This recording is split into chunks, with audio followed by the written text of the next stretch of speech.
Hello and welcome to Roblox Studio 101. In this video, I will show you guys how you can create your own RNG game just like Soul's RNG with absolutely no experience of Roblox Studio. First, what you want to do is make your stats, your leader stats. And can you do that? You can simply do that by going to your Explorer tab, going to Server Script Service, and inserting a script. You can rename the script to whatever you want. You can even keep its name to script. What I would like to do is rename it to make stuff organized, and when I'm handling with too many scripts, you can know which script is for what. So you can rename this to the data. So what is this? This is for your data. So what you first want to do is you want to connect Roblox Studio to the game, which is the data model. Basically, this game here, you're telling Roblox, yo, I want this game, get this game. So then, what you want to do is game dot players, right? So what this is that it connects the game. It gets the players from the game, as we can see. So, for example, when you run this, what happens? You get the game. The game is working, and inside of the game, you get the players from inside of the game. So what you want to do is do player added or child added, but what you actually want to do is player added. Child added does not work, my bad. Player added, so what this indicates is that when the script looks in the script, when Roblox Studio sees the script, it will see the game. What happens? It renders the game, and inside of it, it renders the players, and then it checks for player added. When a player is added, so when a player gets added inside of a game, aka joins a game, then you want to connect.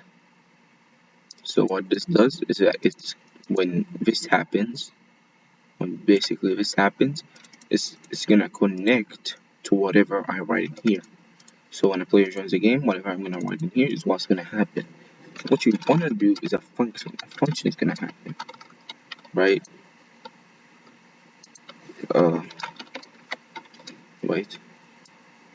So what you wanna do? You are gonna write a function.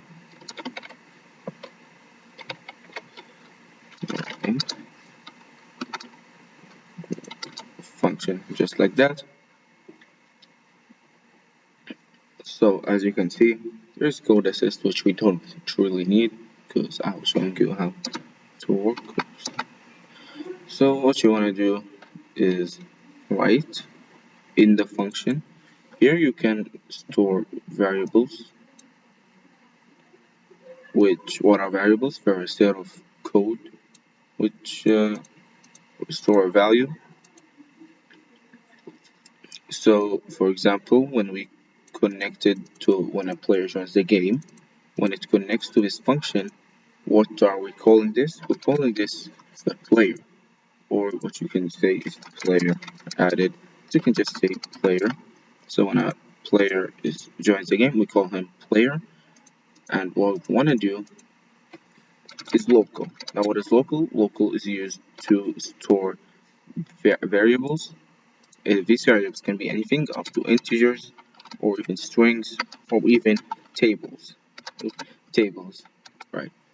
But what we're gonna do here is that this basically what you can see here, this was going to give you we're gonna make a variable to the stat. So is to your stats. This is the name of a variable, so whenever you wanna call this variable out, you will get whatever you're gonna write in here. So what I'm gonna write is instance, so you get the game instance. You'll hold instances, and then you write the new. So it gets the instances in the game, the objects in the game, and you write .new because you want to create a new one, which in this case it's going to be your stats. We can rename this to folder. You're going to create a folder. So when you do that, what you want to do is you want to put a comma to separate this, which is what you're going to create, and here's going to be where it's parent. So basically, if we do this, we can say basically instance new. As we can see, we have what it's going to be, the object. Also, I know I spelled here instance wrong. Object and its parent. That is how the instance will be. So we want to put its parent, and its parent is going to be the player. So it's going to be inside of the player. This folder, which is the player's stats, is going to be inside of or it's going to be saved inside of the player. Now the stats name. Now you have this, right? You got instance.gnu order. We made a variable for it, so we always save it and just save the stats, right? So whenever you want to call it, you can just write stats because that's its variable, rather than writing instance.new dot folder. I mean folder plus. In this case, this wouldn't work if we want to do that, because what we're calling here is the pre-made. We're calling the pre-made variable. So if we write instance.new again, then it would get the old one. So like it would just get, if we do this, it would create a brand new folder. So over here, we just put stats. We're just calling this folder we just created, and we can create its name, which is what's going to be stats, because that is your stats, where your data, where it's going to be. Now, after that you've created this folder, which is called stats, what we want to do now is you want to create the stats themselves. Obviously, you're just making a folder. You're not actually making uh, the stats themselves. You want to make the data, your stat names, such as coins, cash, gems, whatever you want. So now we want to create a new one, but except this time it's not going to be a folder. So, and here it's going to be your stat name. So like your stat name. This is your stat name. So for example, I want mine to be coins. Then we can create a new one by doing this, but this time rather than writing folder, what we wanna do is we can make it actually a number value. It's a number, so it's gonna be stored as a number,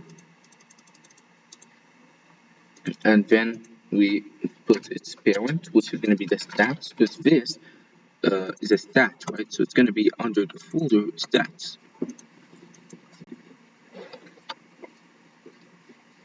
So then we can put coins dot name and the name of it, obviously. Now let me explain the difference between just coins dot name equal coins and this normal coins. This normal coins is basically the variable. So when if you write instead of coins like this, you write just coins. Basically, you're saying that the name of your stat is instant.new number value stat, but its real names are going to be coins. This is just a shortcut to get, or basically it's a value. It's this value, whatever you just created right now. Now you also want to set a value for it. So for your coins, this is basically when a brand new player joins the game, how many coins will he have? Now you can make this as much as you want, 100, 1,000, 10,000, 100,000, or even a million. And you can actually make this as big as you want. And I'm just gonna make it 0 for now.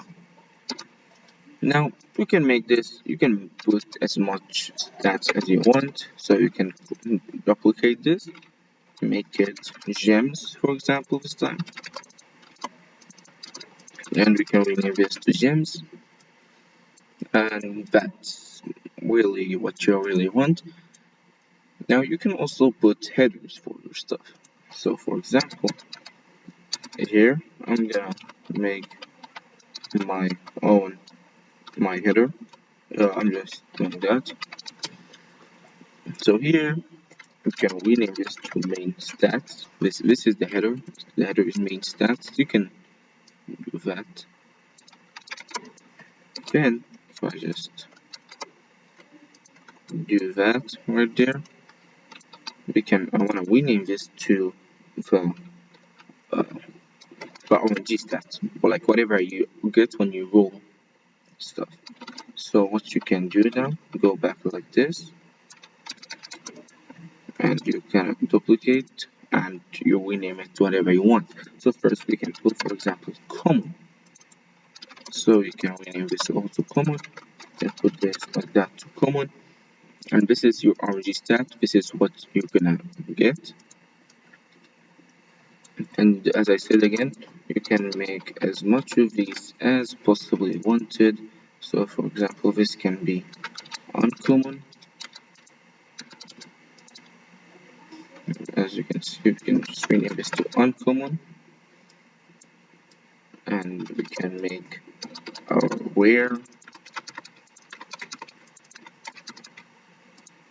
As you can see, you can even make epic and legendary. You can make as much as you possibly want.